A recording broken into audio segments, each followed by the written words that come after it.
ಸ್ವರ್ಣವಳ್ಳಿ ಮಠಕ್ಕೆ ಶಿಷ್ಯ ಸ್ವೀಕಾರ ಸಮಾರಂಭಕ್ಕೆ ಹೋಗುತ್ತಿರುವ ಜನರು.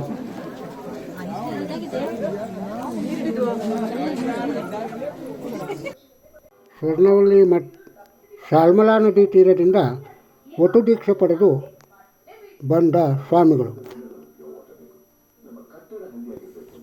ಹಿರಿಯ ಸ್ವಾಮಿಗಳೊಂದಿಗೆ ಸಭೆಯಲ್ಲಿ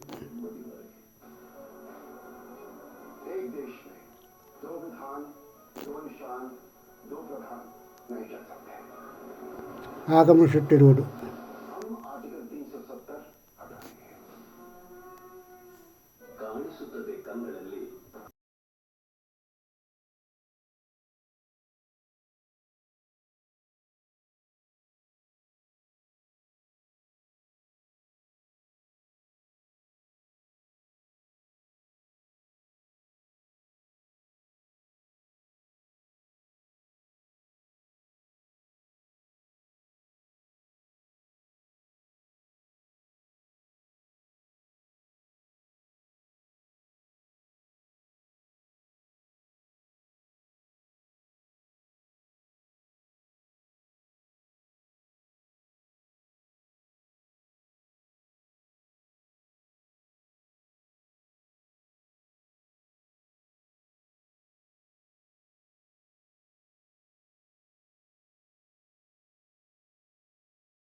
ನೂತನ ಶ್ರೀಗಳ ಆಶೀರ್ವಚನ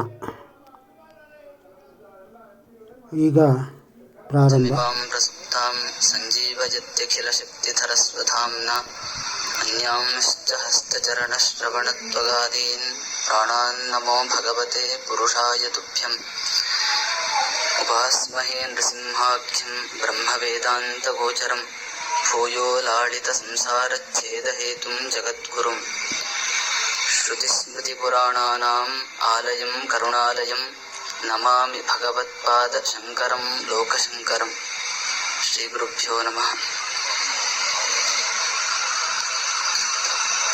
ದುರ್ಲಭಂ ಮಾನುಷಂಜೇಯಂ ಅಂತ ಶಾಸ್ತ್ರಗಳು ಹೇಳ್ತವೆ.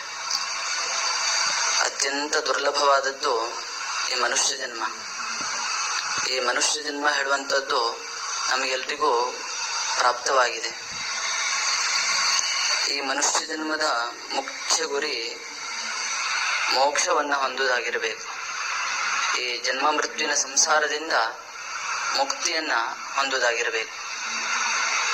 ಆ ಮುಕ್ತಿಯು ಗುರುಭಕ್ತಿಯಿಂದ ದೈವಭಕ್ತಿಯಿಂದ ಸಿಗುವಂತಹದ್ದು.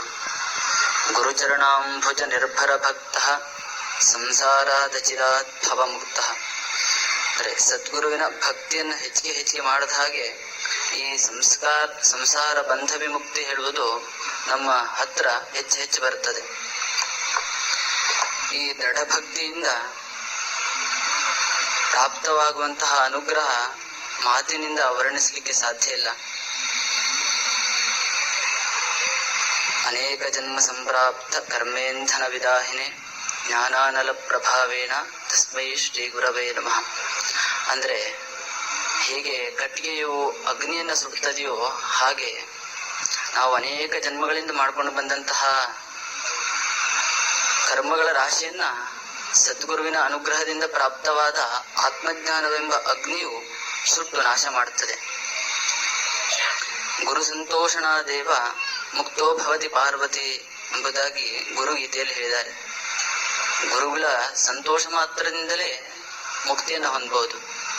ಹಾಗಾಗಿ ನಾವು ಎಲ್ಲರೂ ಗುರುಭಕ್ತಿಯನ್ನ ಹೆಚ್ಚಿಗೆ ಮಾಡಬೇಕು. ಒಬ್ಬ ಶಿಷ್ಯ ಗುರು ಹಾಗೂ ಭಗವಂತನಲ್ಲಿ ಹೇಗೆ ಅವನ ದರ್ಶನಕ್ಕಾಗಿ ವ್ಯಾಕುಲನಾಗಿರಬೇಕು ಅಂದ್ರೆ,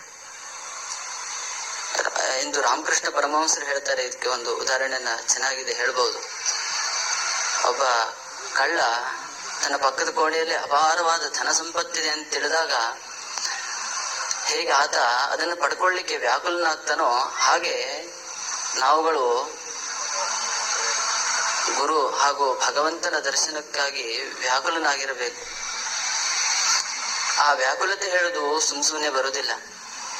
ಗುರುಗಳಲ್ಲಿ ಹಾಗೂ ದೇವರಲ್ಲಿ ಅತ್ಯಂತ ಶ್ರದ್ಧೆ ಭಕ್ತಿಯಿಂದ ಪ್ರತಿನಿತ್ಯವೂ ಆತನ ಸ್ಮರಣೆ ಉಪಾಸನೆಗಳನ್ನು ಮಾಡಿದಾಗ ಬರುವಂತಹದ್ದು. ಈ ವ್ಯಾಕುಲತೆ ಮೇಧಾವಿತನದಿಂದಾಗಲಿ ಅಥವಾ ಬುದ್ಧಿವಂತಿಕೆಯಿಂದಾಗಲಿ ಬರುವುದೇ ಇಲ್ಲ. ಈ ವ್ಯಾಕುಲತೆ ಶ್ರಮದಮಾದಿ ಸಾಧನೆಗಳಿಂದ ಬರುವಂತಹದ್ದು. ಆ ಭಗವಂತ ಹಾಗೂ ಆ ಈಶ್ವರಿಯ ಕೃಪೆಯಿಂದ ಇವತ್ತು ಸದ್ಗುರುಗಳ ಅನುಗ್ರಹ ನನ್ನ ಮೇಲೆ ಆಗಿ ನನ್ನ ಜನ್ಮ ಸಾರ್ಥಕವಾಗಿದೆ. ಆ ಭಗವಂತನಿಂದಲೇ ಆರಂಭಗೊಂಡಂತಹ ಶ್ರೀ ಶಂಕರ ಭಗವತ್ಪಾದಾಚಾರ್ಯರಿಂದ ಪುನರುಜ್ಜೀವಿತಗೊಂಡಂತಹ ಪರಂಪರೆಗೆ ಒಂದು ಅದ್ಭುತವಾದ ಶಕ್ತಿ ಇರುತ್ತದೆ. ಅಂತಹ ಪರಂಪರೆಯಲ್ಲಿ ಬಂದಂತಹ ಪರಮ ಪೂಜ್ಯ ಗುರುಗಳು ಇವತ್ತು ನನಗೆ ಸನ್ಯಾಸ ದೀಕ್ಷೆಯಿಂದ ನೀಡಿ ನನ್ನನ್ನು ಉದ್ಧರಿಸಿದ್ದಾರೆ. ಈ ಜನ್ಮ ಮೃತ್ಯುವಿನ ಸಂಸಾರದಿಂದ ಬಿಡುಗಡೆ ಹೊಂದಲು ಒಂದು ಮಾರ್ಗವನ್ನು ತೋರಿಸಿಕೊಟ್ಟಿದ್ದಾರೆ. ನನ್ನ ಜನ್ಮ ಸಾರ್ಥಕವಾಗಿದೆ ಅಂತ ನಾನು ಹೇಳಬಯಸುತ್ತೇನೆ. ಸುಮಾರು 4 ತಿಂಗಳ ಹಿಂದಿನ ಮಾತು, ನನಗೆ ಹೇಳಲಿಕ್ಕೆ ಬೇಸರ ಆಗ್ತದೆ. ಆದರೂ ಗುರುಗಳು ನನ್ನನ್ನು ಕರೆದು ನಿನ್ನನ್ನು ನಮ್ಮ ಮುಂದಿನ ಉತ್ತರಾಧಿಕಾರಿಗಳನ್ನಾಗಿ ಸ್ವೀಕಾರ ಮಾಡಬೇಕು, ಶಿಷ್ಯನನ್ನಾಗಿ ಸ್ವೀಕಾರ ಮಾಡಬೇಕು ಅಂತಿದ್ದೇವೆ ಅಂತ ಹೇಳಿದ್ರು. ನಿನಗೆ ಒಪ್ಪಿಗೆ ಇದೆಯಾ ಅಂತ ಕೇಳಿದ್ರು. ಆಗ ನಾನು, ಇಲ್ಲ ಗುರುಗಳೇ, ನಾನು ನಿಮ್ಮ ಹತ್ರನೇ ಸನ್ಯಾಸವನ್ನು ತಗೊಳ್ಬೇಕು ಅಂತಿದ್ದೇನೆ, ಆದರೆ ನನಗೆ ಪೀಠಾಧಿಪತಿ ಆಗಲಿಕ್ಕೆ ಇಚ್ಛೆ ಇಲ್ಲ ಅಂತ ಹೇಳಿದೆ. ಅಂದರೆ ಮೊದಲನೇ ಸರಿ ನಾನು ಅವ್ರ ಮಾತಿಗೆ ಇಲ್ಲ ಅಂತ ಹೇಳಿದ್ದು. ದುಃಖ ಆಗ್ತದೆ.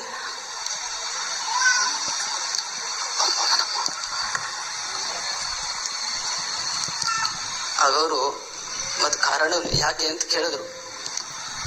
ಇಲ್ಲ, ಈ ಪೀಠಾಧಿಪತಿ ಆದರೆ ಈಗ ತಪಸ್ಸನ್ನ ಮಾಡಲಿಕ್ಕೆ ಆಗುವುದಿಲ್ಲ. ಯಾಕೆಂದರೆ ಸಮಾಜದ ಮಠದ ಶಿಷ್ಯರು ಎಲ್ಲರೂ ಈಗಿನ ಕಾಲದಲ್ಲಿ ತಪಸ್ಸನ್ನ ಹೆಚ್ಚಿಗೆ ಬಯಸದೆ ಸಮಾಜಮುಖಿ ಕಾರ್ಯಗಳನ್ನು ಹೆಚ್ಚಿಗೆ ಬಯಸ್ತಾರೆ ಸನ್ಯಾಸಿಗಳಿಂದ, ಪೀಠಾಧಿಪತಿಗಳಿಂದ.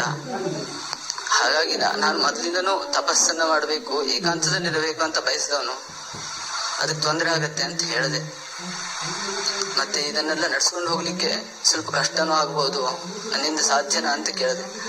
ಆಗ ಗುರುಗಳು ಅವರ ಸಹಜವಾದ ಮಂದಹಾಸವನ್ನು ಬೀರುತ್ತಾ ಹೇಳಿದ್ರು, ನೀನೇನು ಚಿಂತೆಯನ್ನು ಮಾಡಬೇಡ, ನಾನು ನಿನ್ನ ಜೊತೆನೇ ಇರ್ತೇನೆ ಯಾವಾಗಲೂ. ನನ್ನ ಸಂಪೂರ್ಣ ಅನುಗ್ರಹ ನನ್ನನ್ನು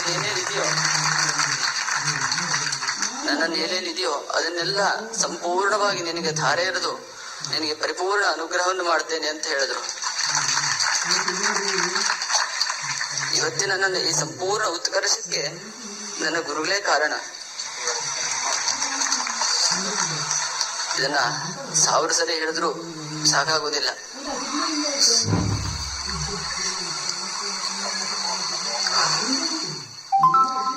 ಒಬ್ಬ ಸನ್ಯಾಸಿಯು ಸನ್ಯಾಸಾಶ್ರಮದ ಧರ್ಮಪಾಲನೆಗೆ ಮೊದಲು ಆದ್ಯತೆಯನ್ನು ಕೊಡಬೇಕು. ಆ ನಂತರ ಮಠದ ವ್ಯವಸ್ಥೆಯ ಪರಿಪಾಲನೆ. ಆತ್ಮನೋ ಮೋಕ್ಷಾಯ ಜಗದ್ಧಿತಾಯ ಚ ಎಂಬ ಉಕ್ತಿಯಂತೆ ಮೊದಲು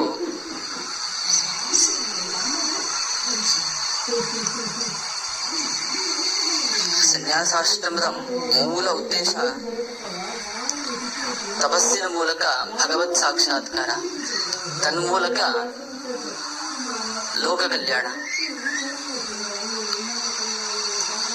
ಭಗವತ್ ಸಾಕ್ಷಾತ್ಕಾರವನ್ನ ಮಾಡಿಕೊಳ್ಳಿಕ್ಕೆ ಹಾಗೂ ಲೋಕ ಕಲ್ಯಾಣವನ್ನ ಮಾಡಲಿಕ್ಕೆ ಪರಮ ಪೂಜ್ಯ ಗುರುಗಳು ಯಾವ ಮಾರ್ಗವನ್ನು ತೋರಿಸ್ತಾರೋ ಆ ಮಾರ್ಗದಲ್ಲಿ ನಾನು ಹೋಗ್ತೇನೆ ಅಂತ ಸಮಸ್ತ ಶಿಷ್ಯರಿಗೂ ಹೇಳ ಬಯಸ್ತೇನೆ. ಹಾಗೂ ಇಲ್ಲಿಯವರೆಗೆ ಮಠದ ಪರಂಪರೆ ಹೇಗೆ ಅನೂಚಾನವಾಗಿ ನಡೆದುಕೊಂಡು ಬಂದಿದೆಯೋ ಹಾಗೆ ಮುಂದೆಯೂ ಕೂಡ ನಾನು ಇದನ್ನ ನಡೆಸ್ಕೊಂಡು ಹೋಗ್ತೇನೆ, ಗುರುಗಳ ಅನುಗ್ರಹದಿಂದ, ದೇವರ ಅನುಗ್ರಹದಿಂದ ಅಂತ ಸಾರಿ ಸಾರಿ ಹೇಳ್ತೇನೆ. ಶ್ರೀಮಠದ ಶಿಷ್ಯ ಭಕ್ತರೆಲ್ಲರೂ ಇಲ್ಲಿಯವರೆಗೆ ಮಠಕ್ಕೆ ಹೇಗೆ ಬಂದು ಎಲ್ಲ ಉತ್ಸವಾದಿಗಳಲ್ಲಿ ಭಾಗವಹಿಸ್ತಿದ್ರು, ಎಲ್ಲ ಉತ್ಸವಾದಿಗಳನ್ನ ಹೇಗೆ ನಡೆಸ್ಕೊಡ್ತಿದ್ರು, ಹಾಗೆ ಮುಂದೆಯೂ ಕೂಡ ಬಂದು ಎಲ್ಲ ಉತ್ಸವಾದಿಗಳಲ್ಲಿ ಭಾಗವಹಿಸಬೇಕು ಅಂತ ಹೇಳಲಿಕ್ಕೆ ಬಯಸ್ತೇನೆ. ಎಲ್ಲ ಶಿಷ್ಯ ಭಕ್ತರು ಈ ಮಠದ ಸಂಪರ್ಕವನ್ನ ಹೆಚ್ಚಿಗೆ ಬೆಳೆಸ್ಕೊಳ್ಬೇಕು ಎಂಬುದನ್ನ ಹೇಳ ಬಯಸ್ತೇನೆ. ಯಾಕೆಂದ್ರೆ ಸ್ವರ್ಣವಲ್ಲಿ ಮಠದಲ್ಲಿ ಸ್ವರ್ಣ ಪುಷ್ಪಗಳಿದೆ, ಅದು ಸುಗಂಧವನ್ನು ಬೀರ್ತಾ ಇರ್ತದೆ ಯಾವಾಗಲೂ. ಅಲ್ಲಿ ಧರ್ಮದ ಸುಗಂಧ ಅದು. ಅದನ್ನು ಆಘ್ರಾಣಿಸಲಿಕ್ಕೆ ಎಲ್ಲ ಭಕ್ತರು ಬರಬೇಕು, ಹೆಚ್ಚಿಗೆ ಬರಬೇಕು ಮಠಕ್ಕೆ. ಶ್ರೀಮಠದ ಶಿಷ್ಯ ಭಕ್ತರೆಲ್ಲರೂ ಗುರುಭಕ್ತಿ, ದೈವಭಕ್ತಿಯನ್ನ ಮಾಡ್ತಾ ಅಮೃತತ್ವದ ಕಡೆಗೆ ಸಾಗಲಿ, ಅಮೃತತ್ವವನ್ನ ಪಡೆಯಲಿ ಎಂದು ಹೇಳ್ತಾ ನನ್ನ ಮಾತನ್ನ ಮುಗಿಸ್ತೇನೆ. ಲೋಕಾ ಸಮಸ್ತ ಸುಖಿನೋ ಭವಂತು. ನಾರಾಯಣ ನಾರಾಯಣ ನಾರಾಯಣ. ಭಕ್ತಾದಿಗಳೆಲ್ಲ ಊಟೋಪಚಾರದಲ್ಲಿ ಭಾಗಿಯಾಗಿದ್ದಾರೆ. ಹಲವಾರು ಸ್ವಯಂ ಸೇವಕರು ಬಡಿಸುವುದು ಎಲ್ಲ ವ್ಯವಸ್ಥೆಯನ್ನು ಮಾಡಿಕೊಡ್ತಾ ಇದ್ದಾರೆ. ಯಾರಿಗೂ ಏನೂ ತೊಂದರೆ ಆಗದ ರೀತಿಯಲ್ಲಿ ಊಟದ ವ್ಯವಸ್ಥೆಯನ್ನು ಮಾಡಿದ್ದಾರೆ.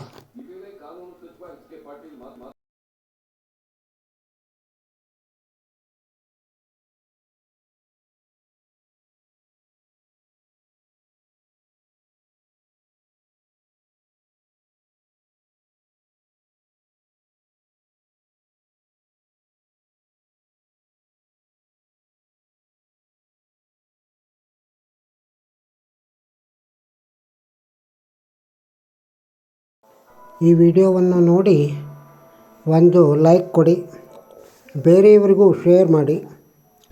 ಸಬ್ಸ್ಕ್ರೈಬ್ ಆಗದೇ ಇದ್ದರೆ ಸಬ್ಸ್ಕ್ರೈಬ್ ಆಗಿ. ನಮಸ್ಕಾರ.